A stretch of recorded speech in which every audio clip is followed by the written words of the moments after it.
We want to start the show by spotlighting a vendor we love, and today we want to share about Lens Pro To Go. Lens Pro To Go is the place to go for your lens and camera rentals. Whether you're in the market for new photography gear and you want to try it out before you buy it, or you just need a lens you don't currently own for an upcoming shoot. These guys and gals are awesome sauce. They are all pro shooters themselves, so they're available to answer any questions that you might have. They ship anywhere in the U.S., and they include round-trip shipping in their prices and don't require any deposits. Oh, did you mention that they ship in Pelican cases? Oops, I totally forgot. Go to lensprotogo.com to get started and tell them TogTools sent you. So enter TogTools Podcast to get 10% off. Check them out. Here's the program.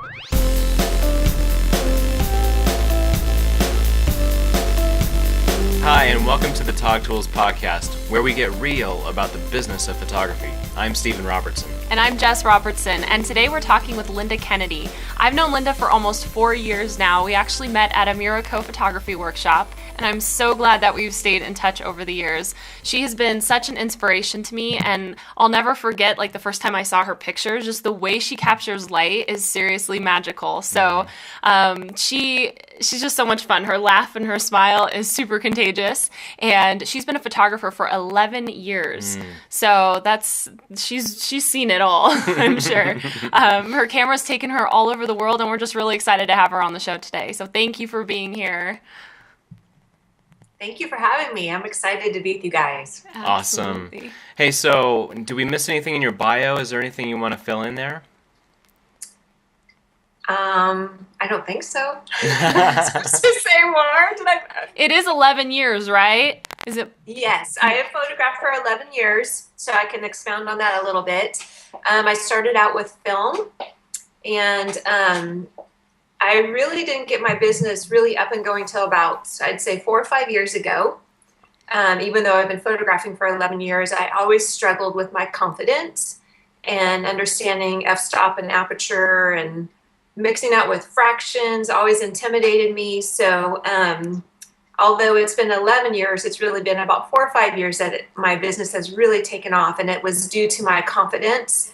And so once I got confident about my camera and what it can do and learning how to use it, then I could capture what my heart could see. Like, I could envision things that I wanted to capture, but I would always get stuck and be behind this hurdle of my camera. So I had to jump over that hurdle to be able to get to what I really could see. Very cool. That's awesome. Great. So take us back to the very beginning, though. How did you get into photography? How did photography find you? It started with my first son. He was about, I'd say, 2.5, 3. And I bought him a pair of Oshkosh overalls, and it had a tag on it for a photography contest.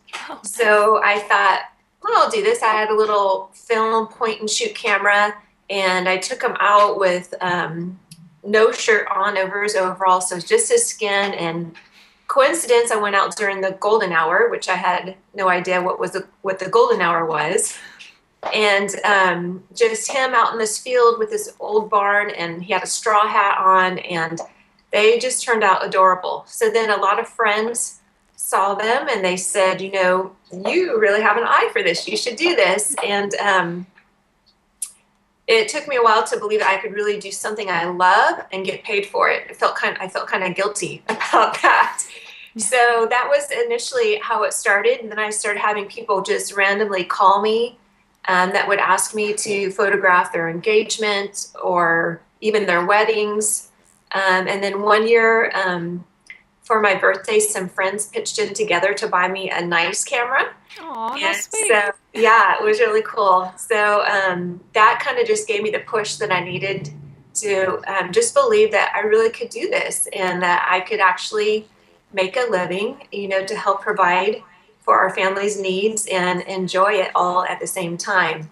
And then I got connected with other professional photographers that either I would go to them and just say, hey, what do you think? I'd put myself out there and show them my work and just get their feedback. One lady in particular in the Napa Valley just said, you know what, Lynda, if you love this and you have a passion for this, then you should do this.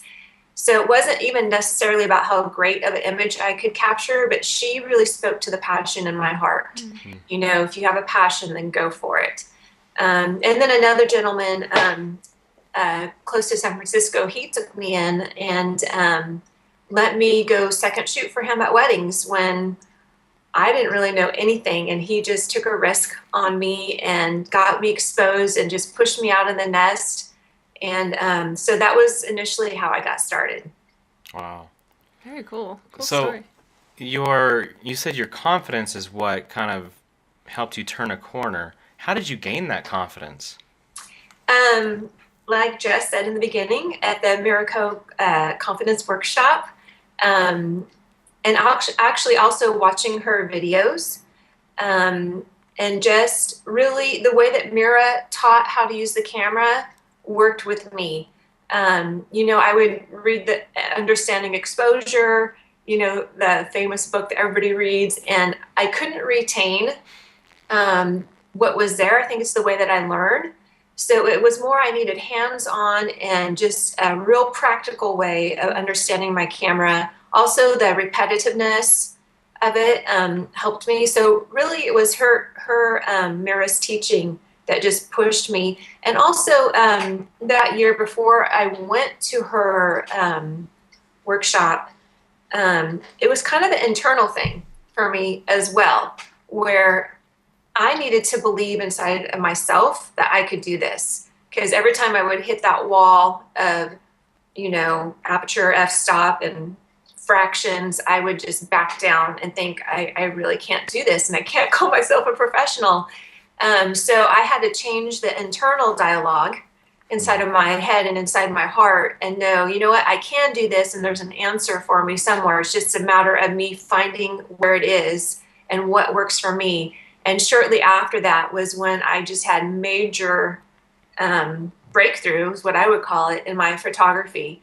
And so it had to do with me believing inside of my own self that I could do this and that there would be an answer. And it was funny, if anybody follows MeRa's blog, she did this post about picking a color for the year. And so I picked a color for that year, which was yellow, which meant sunshine and good positive things for me. And I also picked a word. I picked the word soar and like a sign of a bird, because I wanted it to be a sign of me just getting out of the nest and I can really do this. And sure enough, that was my year. It was a yellow year and it was amazing. So that's how I really overcame my confidence.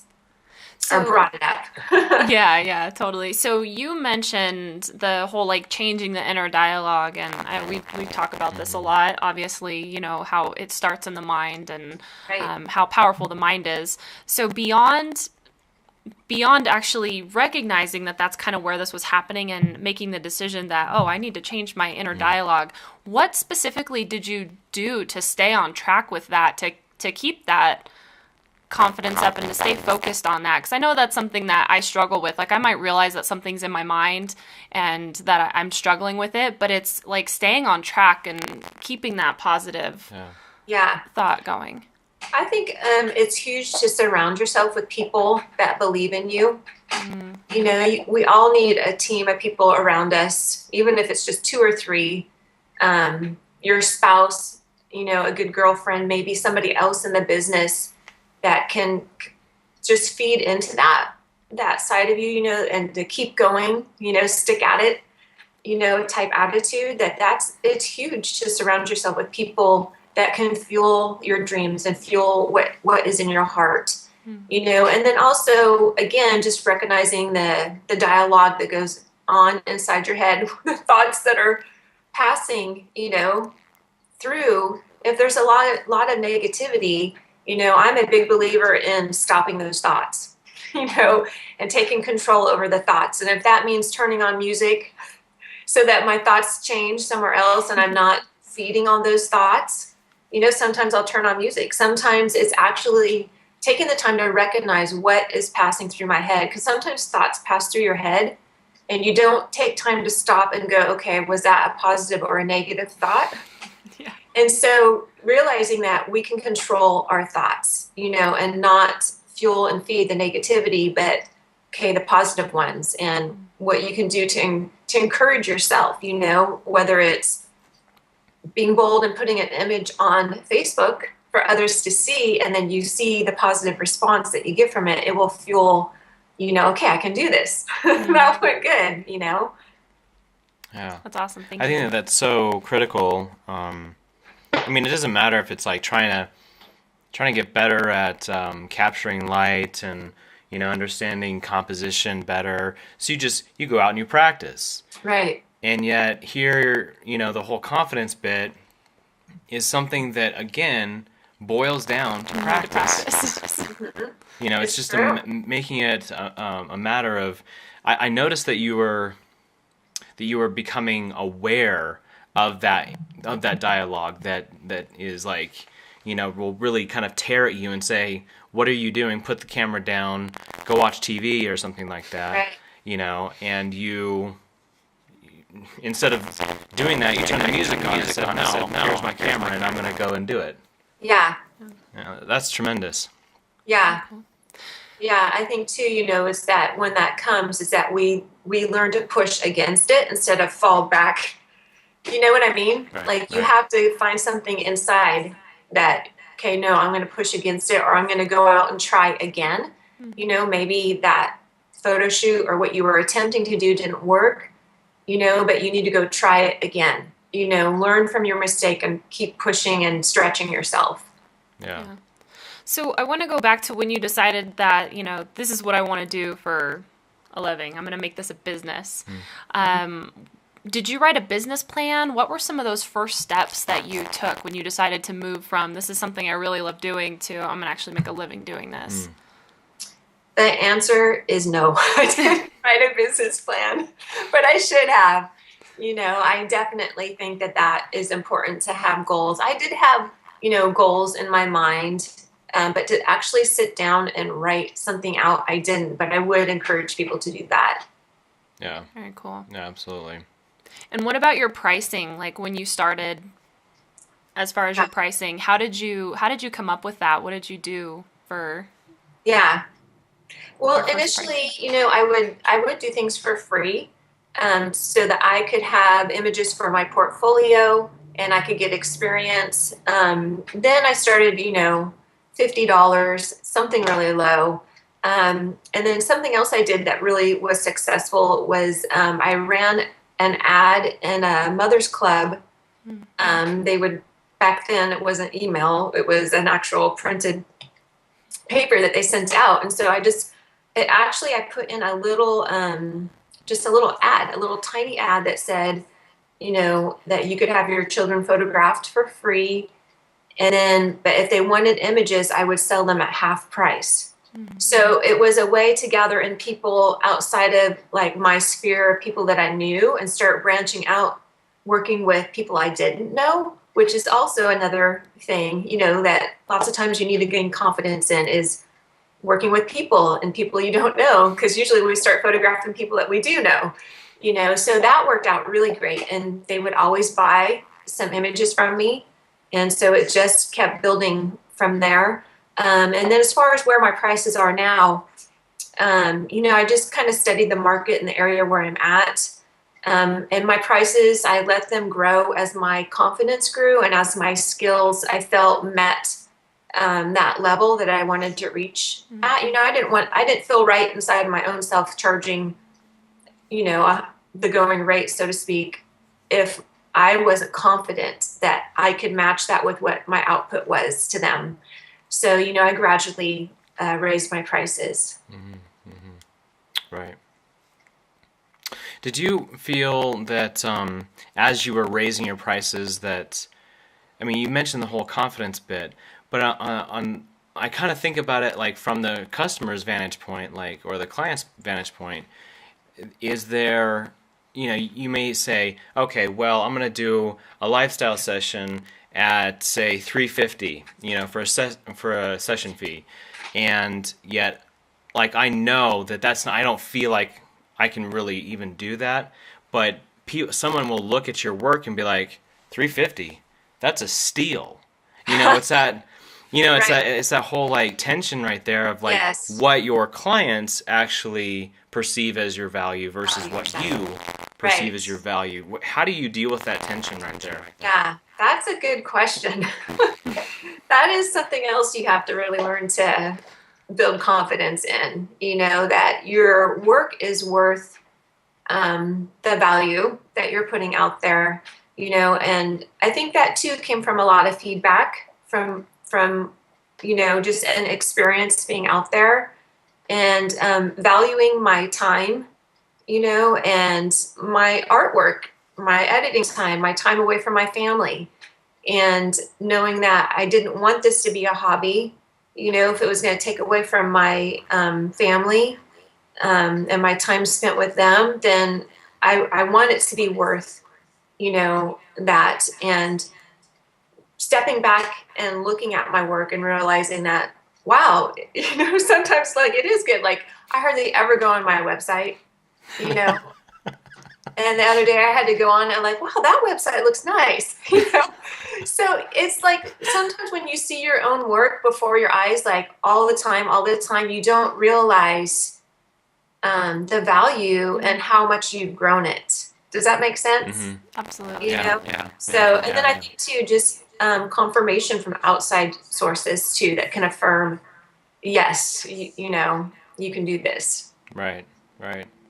Now, like, here you are today.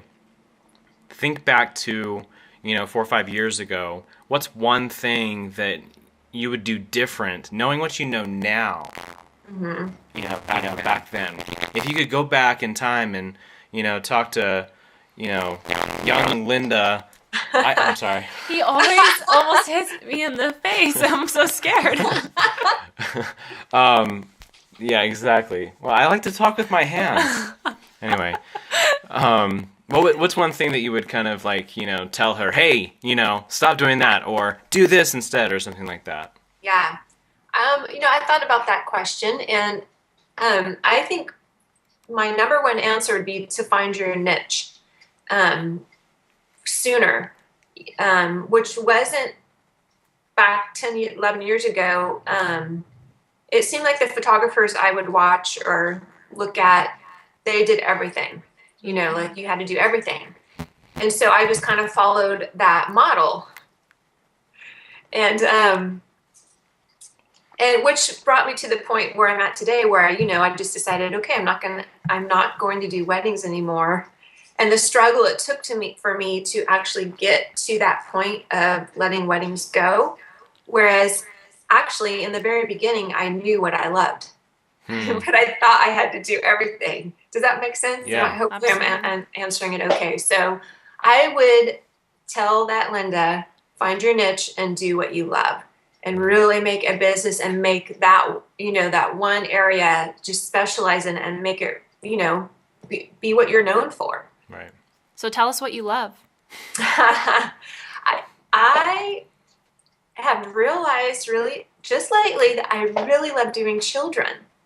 I thought it was maternity. I love maternity as well.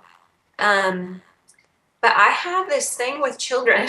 Like if I can get a 2-year-old or a 3-year-old by themselves, I don't know what it is. I just love capturing like the innocence and working with them and connecting with them. So yeah, that's probably one of my favorite is children, maternity, and family. And a lot of it has to do with just who I am too as a person and the life that I've lived, So it all kind of bleeds together, where it's not separated from my home life. Does that make sense? For it's part of who I am, as a mom myself. Very cool. We have, this is kind of geared towards new photographers in many respects. Take us through a session, like. If you had like an apprentice with you, like what would you be talking with that apprentice about? And like, walk us through a session with a 2-year-old, 3-year-old child. Like, what are you doing? What are you thinking about? Right. How are you prepping the parents to be like, make sure that you feed your child, whatever you tell them, and that kind of thing. Don't starve your child, or I mean, hopefully you don't have to tell the parent. I mean, not I to don't starve know. the child. Yeah. Whatever. Well, I can just go back to one that I did recently. Was with that. I think she turned 3 actually, or was it 2? It was 2 or 3, and I had photographed the little girl before, so I'd been around her. She's real quiet and a little bit clingy to her mom. But a lot of times what I initially do is I'll pick the setting and with the family. Lots of times they kind of leave it up to me. And I love to go out into like open fields with like dry grass. And since she was turning, I don't know, I bought 2 or 3 balloons that represented the age she was turning, which shows my age that I can't remember. So she was turning 2 or 3, and I bought balloons that represented the age she was turning. And that was why we were doing this session, because it had just been her birthday. And so one thing that I always do is I always ask my clients what their color scheme they'll be in, because lots of times I like to bring a little chair or the balloons, and I want it to accent and not compete with the colors that we're reaching for. So that's some of my planning that I do. Sometimes I'll have like little toys with me if I need them. Make sure I have those packed. I always know what the light's going to be like where we go, what time of day the lighting's best in that area, so that I plan my session around the lighting. So the clients work with me according to that. I don't always just say, hey, what time do you want to, right. So they might have to change the nap for the child a little bit that day too, to flow with the time of the session to get the best lighting. And then, so then we just get out to the area, and initially I try to connect with the child, especially before I put the camera up to my face, and kind of get a read on how they are and how they are with maybe strangers. But I'd been around her, so I knew a little bit that she was a little bit quiet, and it wasn't long. It took her a little bit to warm up, but lots of times I let them naturally move and do, instead of really posing them, I like to try to get a little bit of a natural movement out of them. So some of the shots I'm actually trying to pose a wee bit, but then I back off and I kind of just see what they start to do. And so we also had books. Her mom had books in the car, so we went and got her the books. And she's sitting on this chair with the balloons tied to the chair, and she's looking at books. And, a lot of times I'm shooting all different angles, large to get full body shot and some of the surrounding, and then, close up her face looking down at the book. And then eventually we let her have the balloons and just see what happens. It just melted my heart when I saw those pictures. Seriously, I think it was my favorite session of all time. Wow, that's very cool. And the mom bought all the images. She couldn't say no. Yeah, it was beautiful. That's awesome. So you mentioned getting all the different angles when you're doing a shoot like that. You're focusing on, you have one particular subject there and you're trying to kind of get all of those different views. What do you like to shoot with in order to get those? What's kind of your go-to lens that you use? My go-to all-time favorite lens is my 85 millimeter. I love that lens. To me, it just shoots really beautifully. Even the color that comes out of it naturally straight out of the camera is just different, so pretty. And you can go down to 2.8 or lower, if you want to. And yeah, it's my favorite lens. Awesome. Yeah, the bokeh on that's really buttery. It's just it's a very I kind of fell in love with that lens at MeRa's workshop, and I still haven't yet to get it. It's still on my wish list. Well, secret for me is I bought mine on Craigslist. Really? I did. I have bought a lot of my lenses, even my last camera body, I bought it used. Very nice. So you just want to go in, be smart about it. I was going to ask, give us a couple tips on if you're going to buy something used on Craigslist. Cause... Yeah, I just, ask a lot of questions, and you can also kind of get a feel of the people that you're talking to, But it was a way that I could go up to a nicer camera body. It was a way that I got a couple of my lenses that were outside of my reach price wise, if I would have waited for a brand new one. And I've had that lens for, gosh, I'd say about 5 years. And really, it is kind of a clunker. If you look at it, it took some beatings. Like, I think it belonged to somebody that was a reporter for a newspaper initially. Oh, wow. So, but it works fine. It puts out gorgeous images. So don't be afraid to give it a try. But, you kind of have to follow your heart and your gut when you're buying used stuff. But, Yeah, no kidding. or you can go on to B&H Photo. They sell used equipment too. Yep. So, and they've inspected it, so that's another way you could go. Yeah. Very cool. So I noticed you have some canvases there in the background. Mm-hmm. How do Those you... would be wedding canvases that I'm no longer doing. Well, it kind of, brought the question to my head, like, how do you go about choosing your vendors? Like, what do you use to really kind of say, yes, I want to do business with you versus I absolutely not, kind of stuff? Right. A lot initially came through talking to other photographers through their recommendations, and then attending the WPPI in Las Vegas in February. I've gone a few times, so you get to actually, hands-on, see it, touch it, talk to them, and kind of narrow down what you like.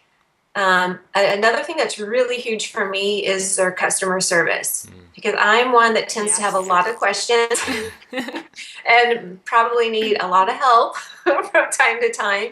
And so if I don't feel like they're being patient and willing to work with me, it kind of turns me off, and I'll go on and look a little bit further.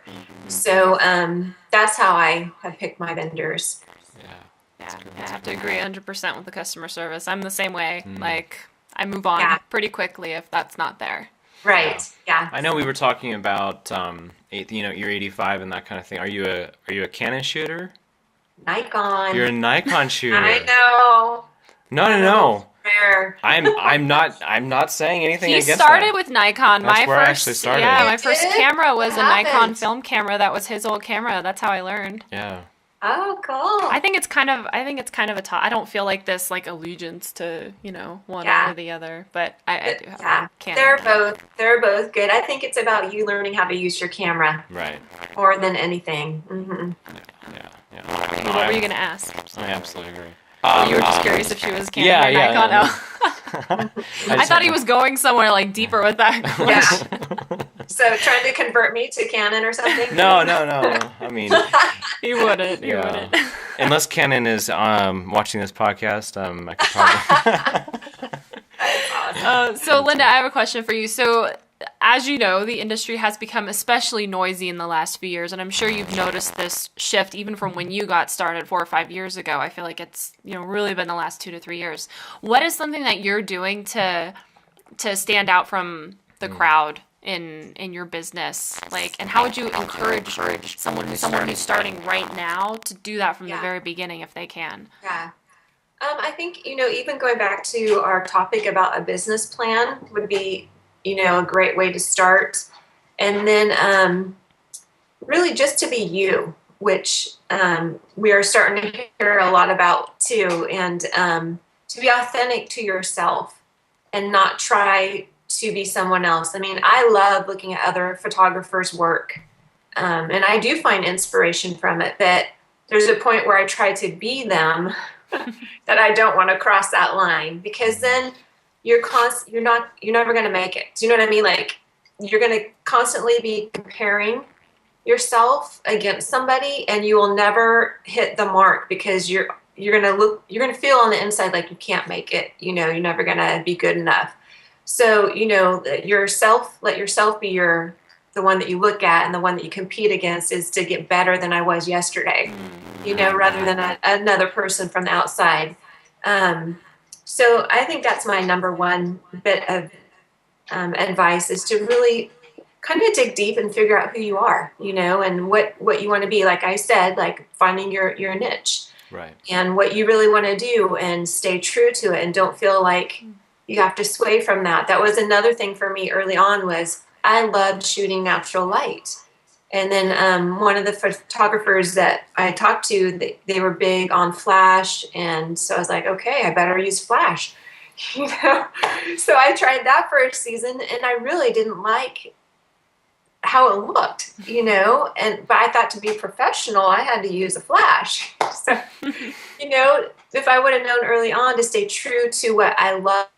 So another thing that happened early on was another photographer that I looked up to really encouraged me to use on-camera flash, which inside myself, I didn't like. I liked the way that natural light looked. So there were things, you know, that I should have stayed true to, that I let get influenced a little bit, it took some time to come back around, and I'm back where I started with children, and, you know, natural light is my favorite. So yeah, so staying true to yourself and just finding out who you are, I think, are really huge. Very cool. That's awesome. What would be maybe a couple of things that you would encourage people to do in order to maybe help figure out who they are?